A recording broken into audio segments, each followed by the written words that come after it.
Nos invités, pardonnez-moi rapidement, Sophie Malibaud qui est adjointe au service international de Radio France Internationale, Angela Diffley qui est journaliste britannique qui a longtemps travaillé pour la BBC, Stéphane Simmons qui est correspondant pour le site internet Der Spiegel et Éric Brunet qui est polémiste notamment sur RMC ou encore BFM TV. Les Grecs sont au bord de l'asphyxie. Ils subissent un énième plan d'austérité. C'est la contrepartie pour toucher les 130 milliards d'euros pour éviter la faillite. Le salaire minimum est revu à la baisse. Certaines pensions de retraite sont à nouveau abaissées. 15 000 postes dans la fonction publique seront supprimés d'ici la fin de l'année. Et tout cela, pourquoi? Eh bien, écoutez, c'est quelques réactions à Athènes. Je crois que notre pays a été trahi par ces mesures. Ils nous ont vendus. Ils ne peuvent pas aller si loin. Nous devons nous battre pour que tout cela se termine une fois pour toutes. Les Européens ont peut-être un plan secret qu'ils n'ont pas révélé. Après tant de sacrifices par le peuple grec, des sacrifices quotidiens, je ne comprends pas. Il y a peut-être un plan secret pour nous contraindre à sortir de l'euro.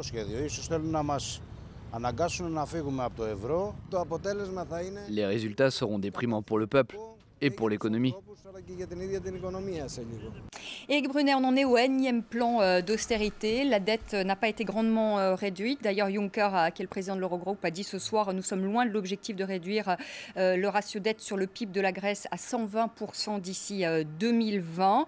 Est-ce que le seuil de l'intolérable n'a pas été dépassé ? Écoutez, je vais vous répondre avec franchise, quitte à être un peu iconoclaste. Je ne donnerai pas dans le propos compassionnel tel qu'on les entend sempiternellement sur les Grecs. Les Grecs ont failli. Ils ont ébranlé l'équation européenne parce qu'ils ont été inefficients. Ils ont été, à mon avis...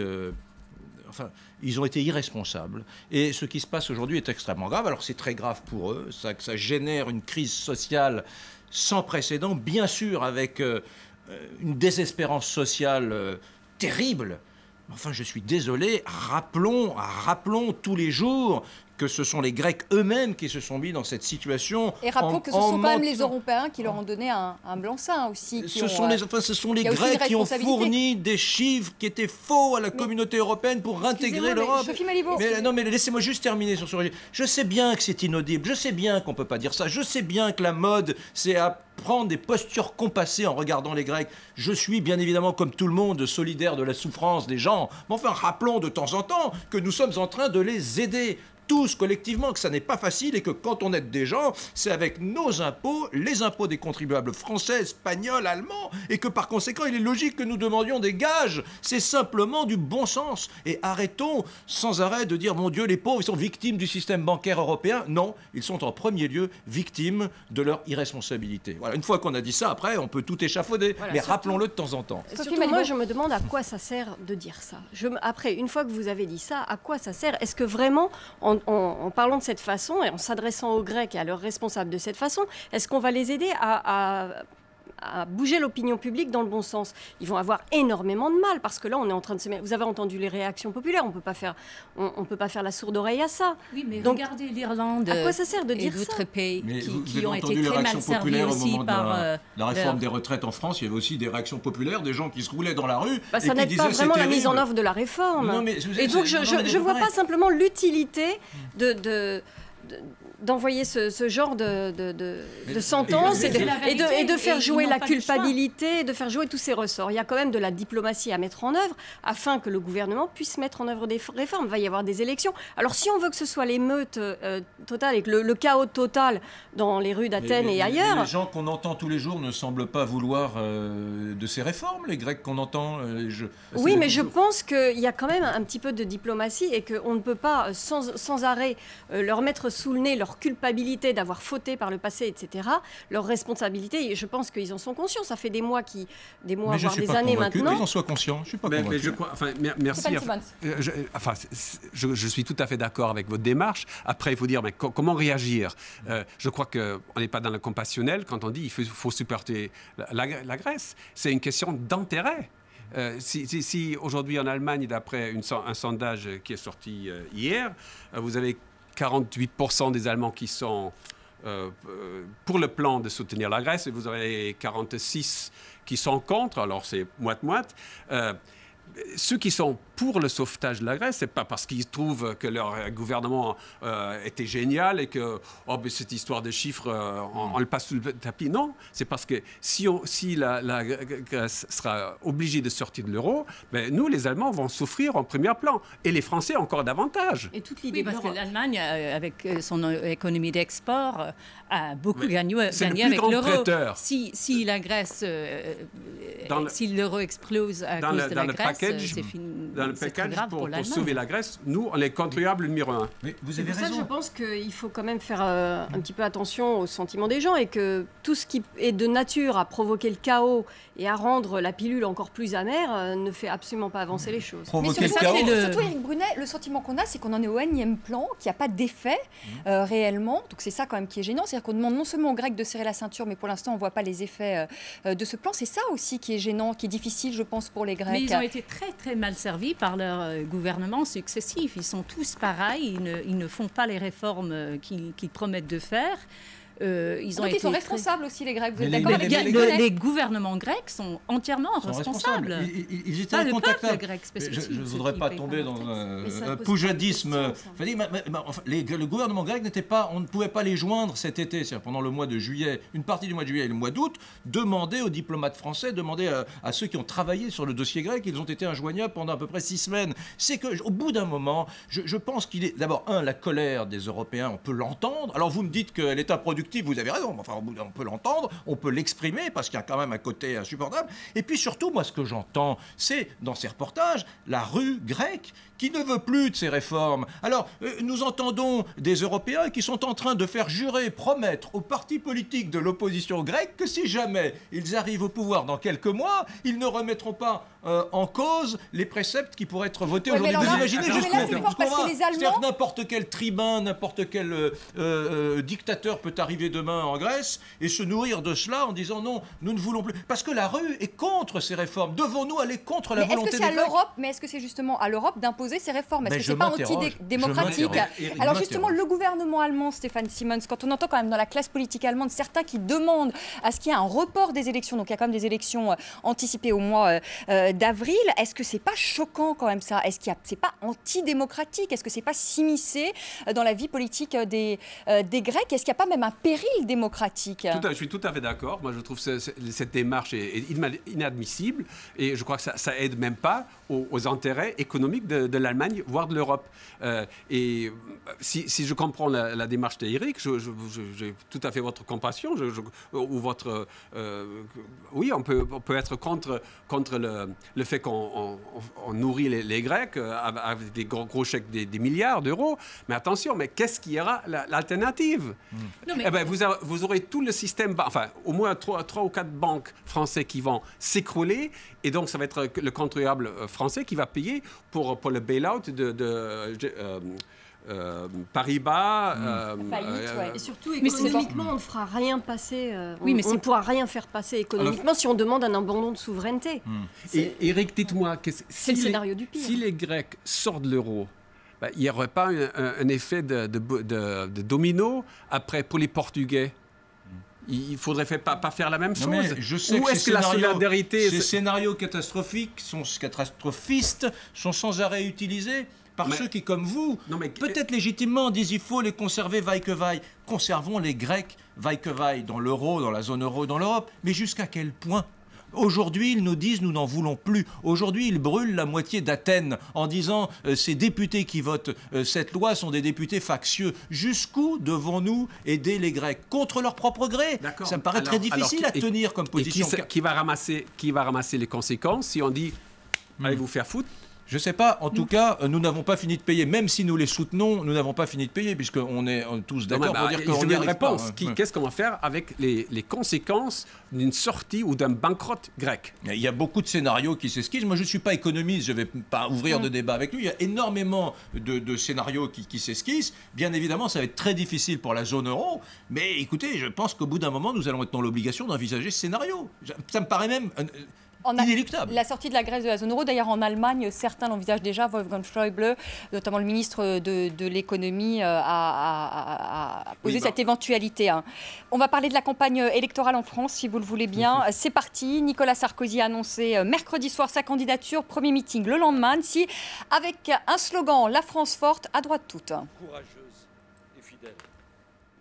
Je voudrais dire que je ne comprends pas non plus le débat sur la droitisation. Je ne comprends pas cette obsession de la droite et de la gauche. En 5 ans, je ne me suis pas posé une seule fois la question de savoir si les décisions que je prenais, si les réformes que j'engageais, c'était pour faire plaisir à la droite ou à la gauche, parce que je n'ai jamais eu d'autre critère que celui de l'intérêt général. Ça vous fait sourire, Stéphane Simons. Il n'a eu jamais d'autre critère que l'intérêt général. C'était le président de tous les Français, ni à droite, ni à gauche. Avant tout, il a eu l'intérêt de rester à l'Élysée. Et je crois s'il y a un motif dans ce personnage Sarkozy, c'est avant tout, il voulait le pouvoir. Il le veut depuis qu'il a 18 ans, il était à Versailles. Il le veut depuis qu'il se rase quand il était au ministère de l'Intérieur. Et il le veut encore plus depuis qu'il est installé à l'Élysée. Et s'il se fait éjecter là, aux élections qui vont venir, je vous dis, le lendemain, il sera sur les barricades pour reprendre. Je crois que c'est une bête politique. Et quand on voit son début là, à Annecy, parce que les prestations sur TF1, l'interview... Alors, vous l'avez trouvé comment ? Allez, sur TF1, il était mauvais. Hein. Il n'était pas très bon, ouais. Il n'aime pas être questionné par les journalistes. Hein. Ça le dérange, ça l'énerve. Et enfin, les conditions étaient bonnes. Hein. Il est sur une chaîne de son ami Bouygues. Il s'est fait interview par une ancienne petite copine qui est devenue animatrice star, Laurence Ferrari. Ben, c'était pas très contraignant. Mais quand il a lancé le mot « grand ange hein, », on sentait qu'il n'était pas à l'aise. Alors, à Annecy, le lendemain, alors là... C'est la bête de campagne qui est revenue. Là, c'est le début. Il lit son texte préparé par sa plume. Et là, il lance... Il est dans sa force. Hein, il est en mode attaque. Il est en mode attaque. Vous l'avez trouvé bon, Éric Brunet, hier, Nicolas Sarkozy à Annecy? Il a raison, il y avait des doutes sur le Sarkozy, sa volonté, sa niaque, comme on dit. C'est vrai qu'à TF1, il souhaitait être présidentiel. Aussi à la télévision, on lui avait assez reproché dans ce décor en carton-pâte que les éditocrates de gauche ont construit pendant 5 ans avec le Fouquet, etc. On en avait fait un espèce de gigotant malade, etc. Donc, il avait le souhait de montrer qu'il était assez apaisé, etc. Bon, ça, c'était TF1. Alors, hier soir, c'est redevenu à Annecy la bête politique. Il a fait un discours de 45 minutes qui était vraiment saillant, une épée avec un peu de compassionnel, pas trop, un petit peu d'attaque à l'endroit d'Hollande, mais pas trop non plus. Il a été sur des... Oh non, il a été... Ah oui, c'est comme ça. Oui, mais bon, ça va, on est quand même en campagne. Oui. Et puis, surtout, il a esquissé, on a vu un peu plus clair dans son bilan, et il a eu des accents de sincérité. Quand il explique aux Français que ce qu'il a fait, ces 138 réformes qu'il a mises en œuvre en 5 ans, c'était quand même... avec face à lui les corps constitués, le corps social, le monde syndical, les conservatismes, la haute administration, on comprend. Et ça, s'il y a un point sur lequel on ne peut pas remettre en cause la sincérité de Sarkozy, c'est ça. C'est que contrairement à ce qu'on pense, l'administration française s'est pas mise au garde à vous en 2007 en disant « Monsieur Sarkozy, réformez ». La réalité, c'est qu'il a eu face à lui pendant 5 ans des résistances culturelles de gauche liées à la tradition conservatrice de la fonction publique française, terrible. Mais si, terrible. On peut pas dire une chose et son contraire. Pendant les 5 ans, on n'a pas arrêté de dire qu'il était l'hyper-président, il introduisait trop de réformes, et maintenant on lui dit vous avez eu 5 ans, vous n'avez rien fait. En Angleterre, les gens sont absolument fascinés. Combien les Français font payer Sarkozy pour cette soirée au Fouquet's et combien ça lui colle comme étiquette, parce que vu de l'extérieur de l'Angleterre... Vous ne trouvez pas ça choquant? C'est-à-dire qu'on vient d'être élu, pardonnez-moi, président de la République et le premier geste c'est d'aller au Fouquet's. Mais pourquoi? C'était pour fêter une victoire, ça n'a choqué personne en Angleterre. Ça n'a choqué personne en Angleterre? Non, parce qu'à la fois, c'est pas la reine d'Angleterre, c'est pas un poste cérémoniel. C'est quelqu'un qui dirige un pays. Il fait une victoire, c'est tout à fait normal. Ça n'a choqué personne. C'est pas un restaurant qui a 3 étoiles, c'est un restaurant à 3 €. Mais écoutez, à 100 €, pardon. Eric, mais vous avez parlé tout à l'heure du symbolisme de sa démarche. Ça retombe sur lui. Si elle est le président du peuple... Je vais vous parler de symbole. Quand l'équipe de France de football a gagné la Coupe du Monde, elle a été sur les Champs-Élysées. Quand Sarkozy a été élu, il a été sur les Champs-Élysées. Quand François Hollande a gagné les primaires, il a été dans le plus chic, le plus absolu, le plus élitiste des restaurants parisiens, sur le boulevard Saint-Germain. Aucun journaliste, aucun éditocrate ne dit c'est scandaleux. Hollande aurait dû aller dans une gargote. Je pense qu'aujourd'hui, il doit s'en mordre les doigts tout de même. Sarkozy, oui, c'est scandaleux. On lui a collé elle a raison, c'est oui, mais ce qui se passe aussi, je trouve aussi assez factice les différences qu'on fait entre le candidat et le président Sarkozy, dans le sens où le quinquennat étant une période tellement ramassée, on a quand même senti Sarkozy en campagne pendant 5 ans. Donc moi, finalement, aujourd'hui, j'ai un petit peu de mal à distinguer entre les deux. La frontière est assez ténue et finalement, depuis 5 ans, c'est pour ça que je trouve justement le passage au Fouquest tout à fait surprenant, une erreur de communication. Le quinquennat, c'est une période où évidemment, le président pense à sa réélection, mais dès le premier jour.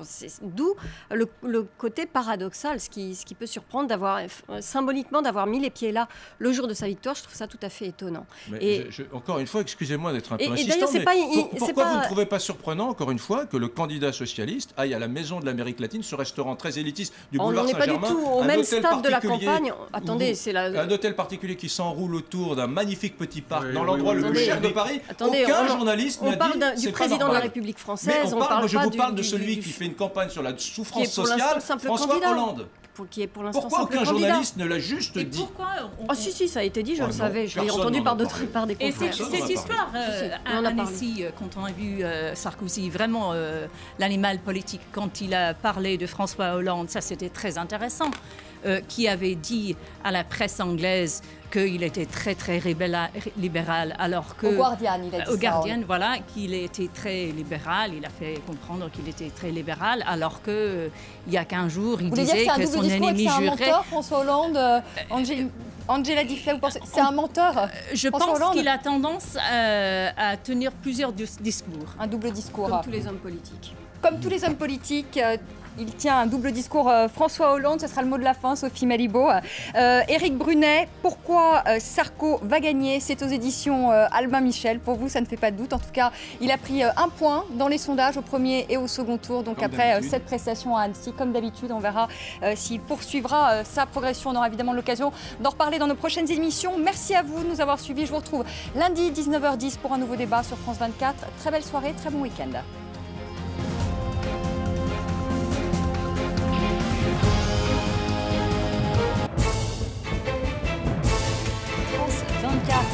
Bonjour, bienvenue dans ce journal, merci de nous rejoindre. Regardez France 24 gratuitement et en direct sur votre téléphone portable. Discrétion. Aux alentours de 6h15. Partout dans le monde. Sur la plupart des mobiles. Spéciale, direction immédiatement le ministère. Quel que soit votre opérateur. À Paris ou Alain Juppé, selon les autorités. Retrouvez France 24 en 3 langues et en direct. La tension ne faiblit pas en Tunisie. 3 semaines après. Rendez-vous sur notre site france24.com, rubrique mobile. Recevez gratuitement l'application pour regarder France 24 en direct et ne rien rater de l'actualité internationale en continu sur votre mobile.